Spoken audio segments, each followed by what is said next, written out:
अथ बैसाख महात्म्य 19वां अध्याय। बैसाख मास स्कंद पुराण में सबसे उत्तम महीनों में से एक महीना है, जिसमें सूर्योदय से पहले स्नान करने से और व्रत रखने से व्यक्ति को दरिद्रता से मुक्ति मिलती है और भगवान की कृपा प्राप्त होती है। इसलिए सब पापों से मुक्ति देने वाले और आरोग्यता प्रदान करने वाले सब महीनों में श्रेष्ठ बैसाख मास के 19वें अध्याय का महात्म्य है। व्याध बोला, हे ब्राह्मण, आपने समस्त शुभ फल के दाता बैसाखोक्त धर्म विष्णु भगवान के निमित्त बताए। सो हे प्रभु, वह विष्णु कैसे हैं? उनके लक्षण परिणाम क्या है? कैसे लोग अपने सद्भाव से इन्हें जान सकते हैं? वैसाख धर्म क्या है जिनसे विष्णु भगवान प्रसन्न होते हैं? यह सब मुझे बताइए, मैं आपका सेवक हूँ। व्याध के इस प्रकार पूछने पर जगत के ईश अनामय नारायण को नमस्कार कर शंख मुनि बोले, हे व्याध सुन, मैं विष्णु के कल्मश रहित रूप का वर्णन करता हूँ। यह रूप ब्रह्मादि से लेकर किसी मुनि के ध्यान में नहीं आता। विष्णु भगवान पूर्ण शक्ति युक्त निर्गुण अनंत सच्चिदानंद रूप है। संपूर्ण चराचर विश्व उन्हीं के आश्रय और वश में है। अब मैं तुझे उसी परमात्मा साक्षात ब्रह्म के लक्षण बताता हूँ, जिससे उत्पत्ति, स्थिति, संहार, आवृत्ति, नियम, प्रकाश, बंधन, मोक्ष और वृत्ति होती है। इस परमात्मा के जन्मादि तो केवल शास्त्र से जानने योग्य है। वेद, स्मृति, पुराण, इतिहास, पंचरात्रि और महाभारत ये विष्णु भगवान के आत्म रूप है। इन्हीं के द्वारा विष्णु भगवान जाने जाते हैं, अन्य किसी प्रकार से नहीं जाने जाते। इनके जन्म, कर्म और गुणों को जानकर प्राणी मोक्ष पाते हैं। कर्म से विष्णु भगवान का महात्म्य सातिशय होता है। इसी प्रकार देव, ऋषि, पिता और माता प्रत्येक में शक्ति रूप से विद्यमान रहते हैं। प्रत्यक्ष आगम या अनुमान से, बल और ज्ञान से सुख में प्रथम मनुष्य को उत्तम जानो, फिर ज्ञानादि द्वारा आवृत राजा को 100 गुना अधिक जानो। इससे तत्वाभिमानी देवताओं को 100 गुणाधिक जाने। देवताओं से सप्तऋषि बड़े हैं, सप्तऋषियों से अग्नि, अग्नि से सूर्यादि, सूर्य से बृहस्पति, बृहस्पति से वायु, वायु से इंद्र, इंद्र से पार्वती, पार्वती से जगत गुरु महादेव, महादेव जी से बुद्धि देवी और बुद्धि से भी प्राण बलिष्ठ है।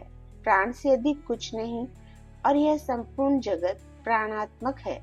प्राण से ही सब जगत व्यवस्थित है। नील मेघ के समान प्रभा युक्त सबका आधारभूत इसे सूत्र कहते हैं। लक्ष्मी के कटाक्ष मात्र से इनकी स्थिति है। तब व्याध बोला, वह लक्ष्मी देवादि देव विष्णु भगवान की एकमात्र कृपा पात्र है। विष्णु भगवान से अधिक या समान कोई नहीं है। जीव में यह प्राण नाम सूत्र कैसे हुआ? हे ब्राह्मण, मेरे सामने इसका वर्णन कहिए कि परमात्मा प्राण से परे कैसे है। शंख मुनि बोले, हे व्याध, जो निर्णय तू पूछता है वह सुन। मैं संपूर्ण जीवों द्वारा प्राणाधिक्य के उद्देश्य से कहता हूँ। प्राचीन काल में नारायण भगवान ने कमल योनि में ब्रह्मादिक देवतादिक रच कर कहा, मैं ब्रह्मा को तुम्हारा राजा बनाऊंगा और जो कोई तुम में सर्वश्रेष्ठ हो उसे तुम युवराज बनाओ, परंतु वह शील, शौर्य और औदार्यादि गुणों से युक्त हो। भगवान के ऐसे कहने पर सब देवता इंद्र के पास जा परस्पर विवाद करने लगे। कोई सूर्य को सर्वश्रेष्ठ कहता था, कोई इंद्र को, कोई चुपचाप खड़े रहे। जब वह किसी प्रकार निर्णय नहीं कर पाए, तब नारायण के पास गए और नमस्कार कर हाथ जोड़ कहने लगे, हे महाराज, हमने आपस में बहुत विचार किया, परंतु हम में से कोई भी अधिक श्रेष्ठ नहीं दिखाई देता है। अतः हे प्रभु, आप ही इसका निर्णय करके हमारे संशय को दूर करिए। देवताओं के इस प्रश्न को सुनकर भगवान हंसकर कहने लगे कि मेरे विराट रूप शरीर में से, जिसके निकलने से शरीर गिर पड़े और फिर उसके प्रवेश होने से खड़ा हो जाए, वही सब देवताओं में अधिक श्रेष्ठ है और कोई नहीं। यह सुनकर देवताओं ने तथास्तु, ऐसा ही हो, कहा। तब जयंत नाम का देवता भगवान के पांव से निकल गया। तब उसको पंगु कहने लगे। गुहेंद्रिय में से दक्ष नामक प्रजापति निकल गए। तब उसे षंड कहने लगे। हाथों से संपूर्ण देवताओं का स्वामी इंद्र निकला। उसे हस्तहीन कहने लगे। नेत्रों से सूर्य निकला। तब उसे काना कहने लगे। नाक से अश्विनी कुमार निकले। उन्हें नासिका रहित कहने लगे। कानों से दिशाएं निकली। तब उन्हें बहरा कहने लगे। जिह्वा से वरुण निकल गया। उसे अर्सज्ञ कहने लगे। वाणी से वाणेश्वर अग्नि निकला। तब उसे गूंगा कहने लगे। रुद्र मन से निकल गए तो उसे जड़ कहने लगे। इसी तरह सभी देवता शरीर के विभिन्न अंगों से निकलते रहे, परंतु फिर भी शरीर नहीं गिरा। वह सुनते रहे, खाते पीते, सूंघते, बोलते, चलते रहे। फिर प्राण के निकलते ही उसे मृत कहने लगे। तब देवता विस्मित हो कहने लगे, जो कोई हम में से इस गिरी हुई देह के उठाने में समर्थ होगा, वही सर्वश्रेष्ठ है और वही युवराज होगा। ऐसी प्रतिज्ञा कर क्रम से जैसे जैसे निकले थे वैसे ही वैसे प्रवेश करने लगे, परंतु देह फिर भी न उठी। अंत में प्राणों के प्रवेश करते ही शरीर उठ खड़ा हुआ।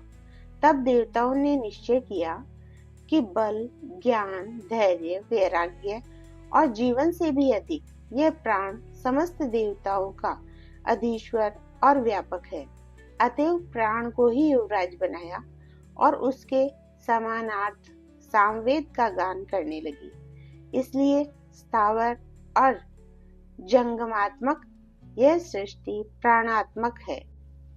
अधिक बलवान और सब जीवों का अंतरात्मा भिन्न भिन्न कर्मों का संपादन करने वाला है। बिना प्राणों के संसार में कुछ वृद्धि भी नहीं होती, न कुछ रहता है। यही प्राण देवात्मक और सर्वदेवमय, व्यापक तथा वासुदेव भगवान का अनुवर्ती और वशीभूत है। इसी से प्राण को विष्णु भगवान का बड़ा सहायक कहते हैं। विष्णु भगवान का ऐसा महात्म्य और लक्षण जानकर जीव पूर्व जन्म मानुबद्ध शरीर त्याग कर नारायण के समीप परम धर्म को जाता है। शंख मुनि के ऐसे वाक्य सुन व्याध प्रसन्न हो कहने लगा, सर्वेश्वर, प्राण की महिमा जो कहीं भी विदित नहीं है न सुनी गई है, आप मुझसे कहिए। तब शंख मुनि बोले, प्राचीन काल में देवाधिदेव अनामय नारायण भगवान का अश्वमेध द्वारा पूजन करने के लिए प्राण गंगा तट पर गया। वहां बहुत से मुनियों को संग ले हल से भूमि को शुद्ध करने लगा। जहाँ पृथ्वी के नीचे गुफा में कर्ण नाम के महात्मा समाधि लगाए हुए बैठे थे, वह हल से बाहर खींचाए। तब प्राण को अपने सामने खड़ा देख क्रोध से शाप देते हुए बोले, तेरी महिमा तीनों लोक से जाती रहेगी और भूलोक में तुझे कोई नहीं मानेगा। मुनि के ऐसे कहने पर क्रोध कर प्राण बोला, मैं निरपराध हूँ, तूने बिना अपराध मुझे श्राप दिया है। इसलिए हे कर्ण, तू गुरुद्रोही हो और तेरी वृत्ति विश्व में निंदित हो। तभी से संसार में और विशेषकर भूलोक में प्राण की महिमा प्रसिद्ध नहीं है और श्राप के कारण कर्ण गुरु को मार सूर्य का शिष्य हुआ। हे व्याध, जो कुछ तुमने पूछा सो सब तेरे सामने कहा। अब जो कुछ तुझे पूछना हो वह पूछ, कुछ विचार मत कर। जय श्री राधे राधे।